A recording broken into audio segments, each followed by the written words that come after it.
Bitter Mugabe goes after Mnangagwa. At the same time, analysts have savaged Mugabe for being a shameless hypocrite after more of his skeletons were revealed by state media at the weekend, showing that far from being a principled and caring leader, the former president was mostly working for his personal bene times T in his nearly 4 decades in power. He, Mugabe, is a very bitter man. Contrary to what you have been told that he is open to reconciling with Ed, Mugabe and Grace are working tirelessly to derail the new dispensation. This is why, as strange as it seems, he is even reaching out to elements within the MDC, as well as to some business people, all in the vain hope that his silly plans will work. But to be honest, and despite enlisting the services of many soldiers of fortune in politics and communications, his is a hopeless mission, a senior ZANU-PF of Times Shul who claims to be privy to Mugabe's political maneuvering told the Daily News yesterday. Mugabe resigned from the top of Times on November 21 last year, a few hours after Parliament had initiated proceedings to impeach him. This happened after he had refused to leave of Times during 8 tense days that began with the military intervening in the governance of the country.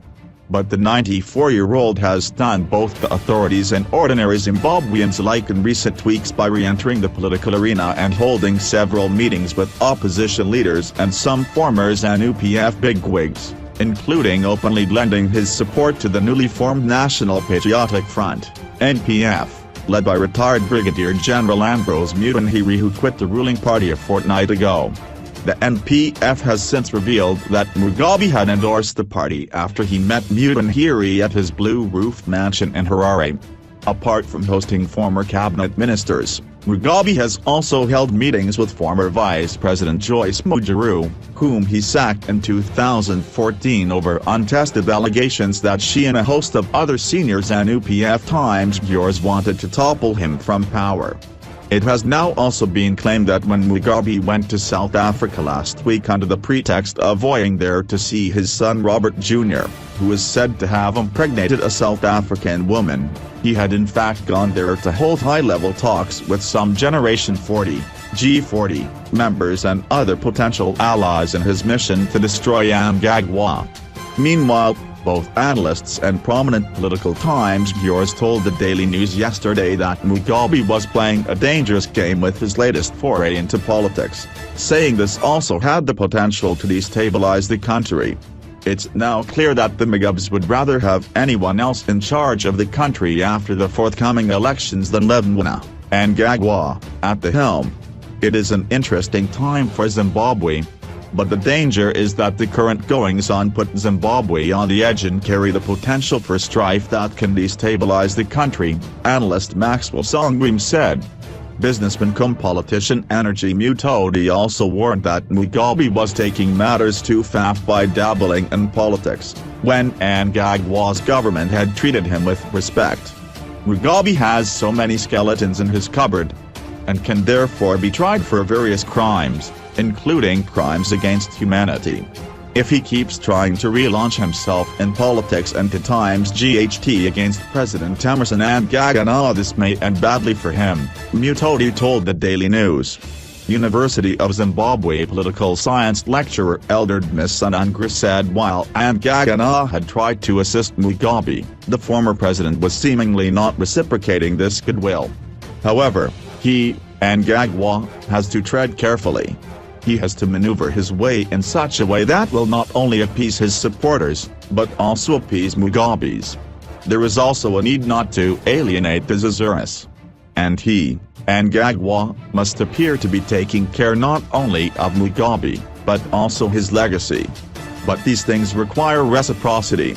If the CAD government is taking care of Mugabe, he should also likewise reciprocate, Mnangagwa said.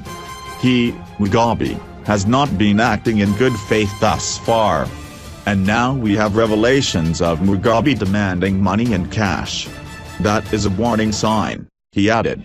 Academic Stephen Chan, who is a professor of world politics in London, also said Mnangagwa should not be drawn into a war with someone who has nothing to lose. I think Mnangagwa can safely allow Mugabe to vent his spleen. It is the sounding off of a disappointed man.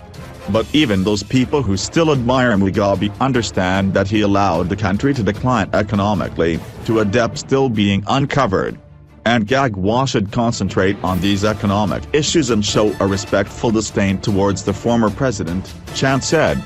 During his appearance at the African Union's annual meeting in Ethiopia in January, Mnangagwa told the continental leaders that there was no need to worry about Mugabe and his family's security, as they were well looked after. The government has since gone on to give Mugabe an eye-watering exit package which includes bene times ts commensurate with those of a sitting head of state. Details of the frail Mnangagwa's massive handshake were announced in the government gazette at the end of last year under Presidential Pension and Retirement Packages Notice 2017. Still, Mugabe has been moaning about being ill-treated by the government, to the extent of telling an omission that met with him at his palatial Borodale mansion last month that he was being denied his bene times ts.